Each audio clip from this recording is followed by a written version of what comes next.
Bismillahirrahmanirrahim. Alhamdulillahirabbil alamin. Wassalatu wassalamu ala asyrafil anbiya'i wal mursalin sayyidina Muhammadin wa ala alihi wa sahbihi ajma'in. Rabbi syrah li sadri wa yassir li amri wahlul 'uqdatam min lisani yafqahu qawli. Nas'alullaha ayyuwafiqana jami'an wa ayyaftaha alaina futuhal arifin, amin ya rabbal alamin.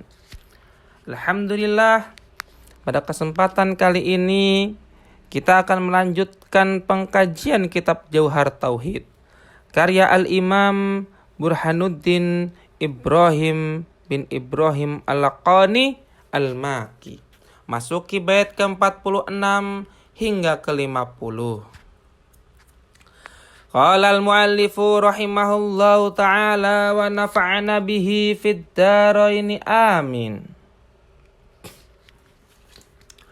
Wa khalidun wa khadilun liman arada bu'dahu wa munzizun liman arada wa'dahu.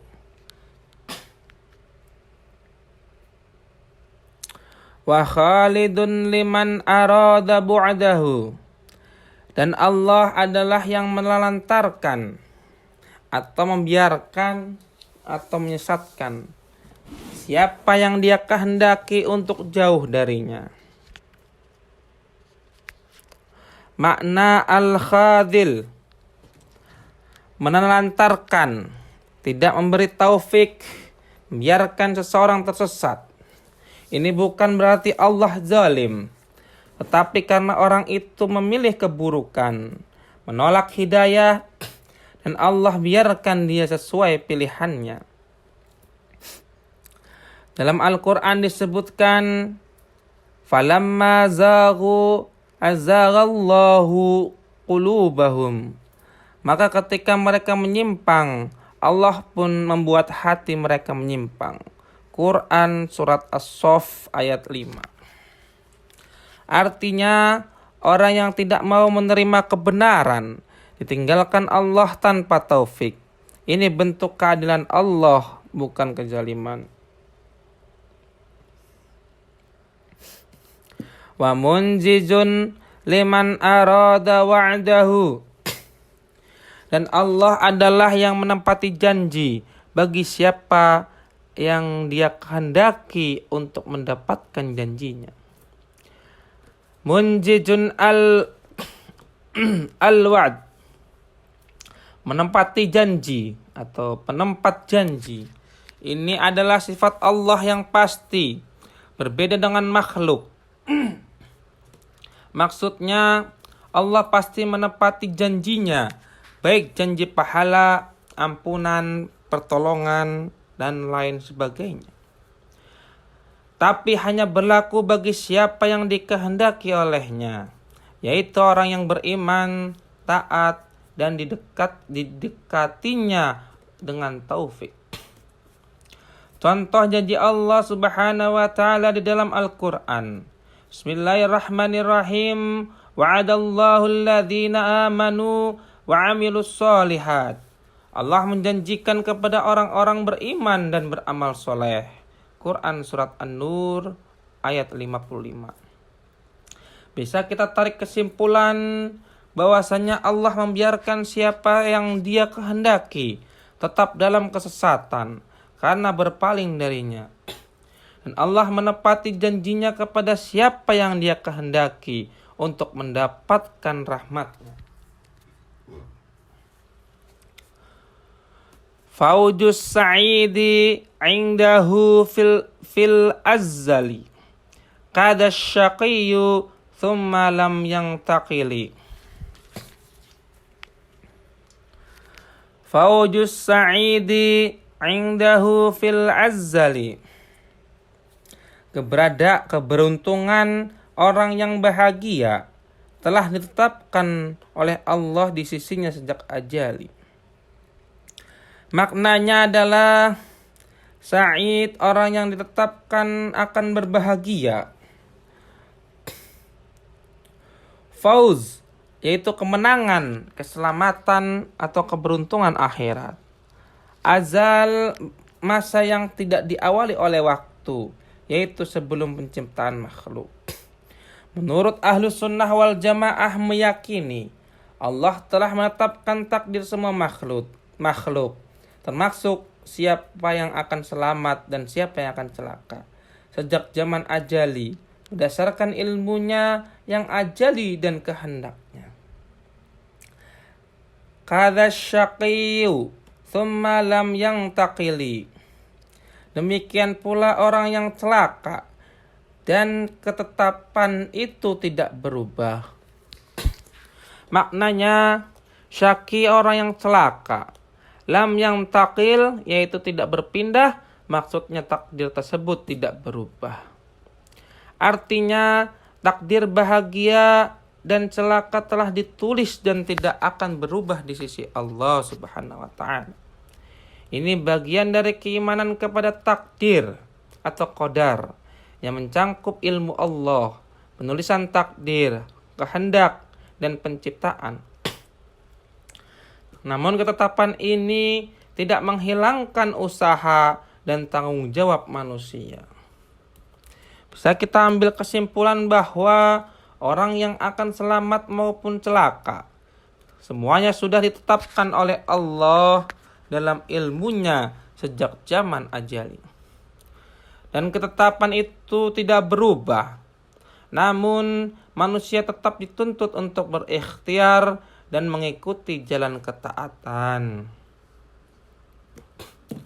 Wa indana lil 'abdi kasbun kullifa bihi walakin lam yu'athir fa'rifa.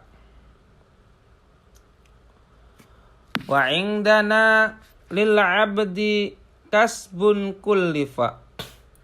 Menurut kami, yaitu Ahlus Sunnah wal Jamaah, seorang hamba memiliki kasab dan dengan itu ia dibebani atau taklif, terbebani oleh agama.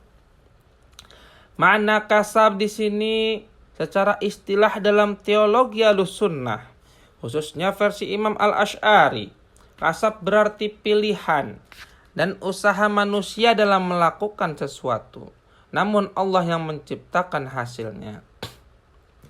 Jadi manusia memiliki kehendak, pilihan, dan usaha, tapi Allah lah yang menciptakan akibat atau hasil dari perbuatan itu. Oleh karena itu, manusia layak untuk dibebani syariat, yaitu mukallaf, karena ia tahu benar dan salah. Ia mampu memilih dan berusaha.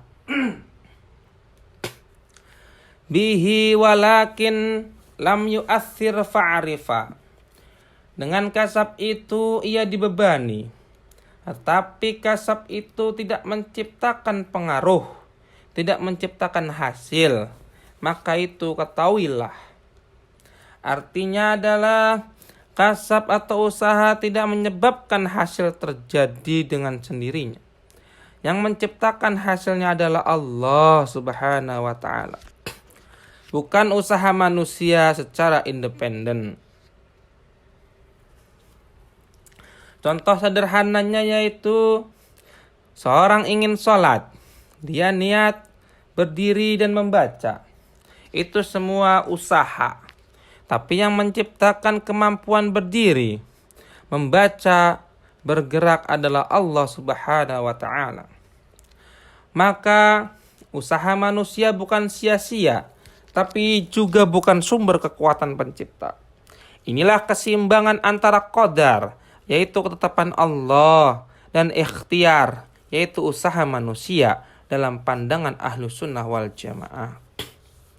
Dapat kita ketahui kesimpulannya bahwa dalam pandangan Ahlus Sunnah, manusia memiliki usaha dan tanggung jawab. Namun usaha itu tidak menciptakan apapun dengan sendirinya. Hanya Allah yang menciptakan hasil dari segala sesuatu. Falaisa majburon wala ikhtiyara. Walaysa qalla yaf'alu ikhtiyara. Falaisa majburon wala ikhtiyara. Maka manusia tidak dipaksa dan tidak pula berbuat dengan kehendaknya secara mutlak. Artinya majbur itu dipaksa. Manusia bukan seperti robot atau benda mati yang tidak memiliki kehendak. Bukan ikhtiar atau mutlak kehendaknya. Artinya manusia tidak sepenuhnya independen atau menciptakan perbuatannya sendiri tanpa keterkaitan dengan kehendak Allah. Pandangan ini menolak dua kalangan ekstremisme. Yang pertama yaitu Jabariyah, yang mengatakan manusia tidak punya kehendak sama sekali. Pandangan ini ditolak. Yang kedua yaitu Mu'tazilah, yang mengatakan bahwa manusia menciptakan perbuatannya sendiri. Pandangan ini juga ditolak. Ahlus Sunnah mengambil jalan tengah. Manusia memiliki kehendak dan usaha, tetapi Allah tetap yang menciptakan hasil dan usaha itu. Walaisa kalla yaf'alu ikhtiyara. Dan manusia juga bukan seperti orang lemah yang bertindak dengan kehendaknya tanpa kekuatan. Artinya, yaitu orang yang lemah, tidak mampu. Maksudnya di sini adalah manusia tidak seperti orang yang berkehendak karena kehendaknya, tapi tidak memiliki kekuatan real atau pengaruh dalam tindakannya. Ia ingin menjelaskan bahwa usaha manusia nyata, tapi hasilnya tetap bergantung pada kehendak dan ciptaan Allah. Jadi manusia itu mukallaf atau dibebani oleh syariat karena punya akal, kehendak, dan usaha. Tapi bukan pencipta bagi amalnya sendiri. Bisa kita ambil kesimpulan bahwa manusia tidaklah dipasang murni seperti robot dan tidak pula memiliki kebebasan absolut seperti pencipta. Dan ia juga bukan orang lemah yang hanya berkehendak tanpa kekuatan. Ia punya usaha, tapi Allah lah yang menciptakan hasilnya.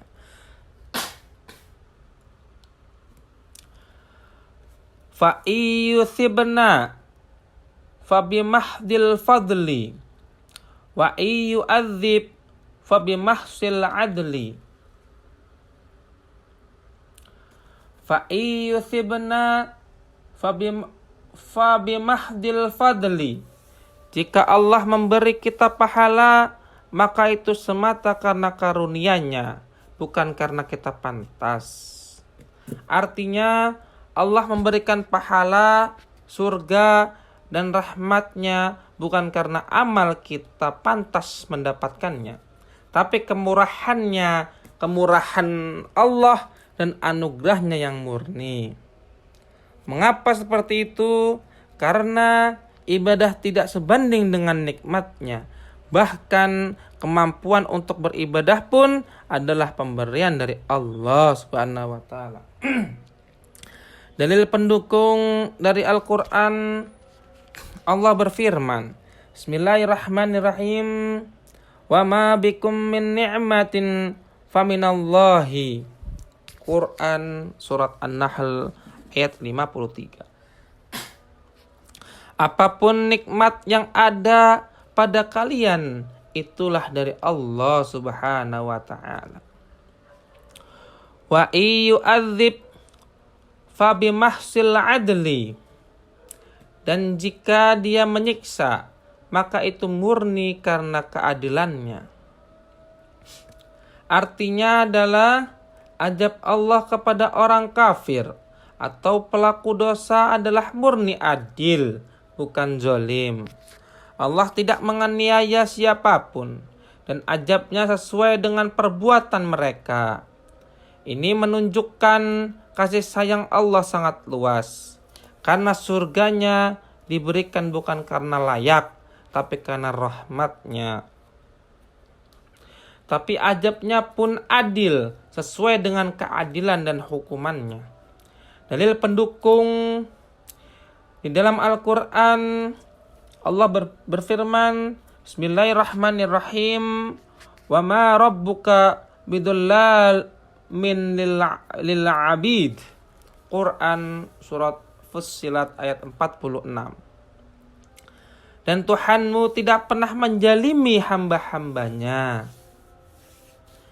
Maka dapat kita ambil kesimpulan dari bait di atas bahwa semua pahala dan nikmat yang Allah berikan kepada kita adalah karena kemurahan dan anugerahnya.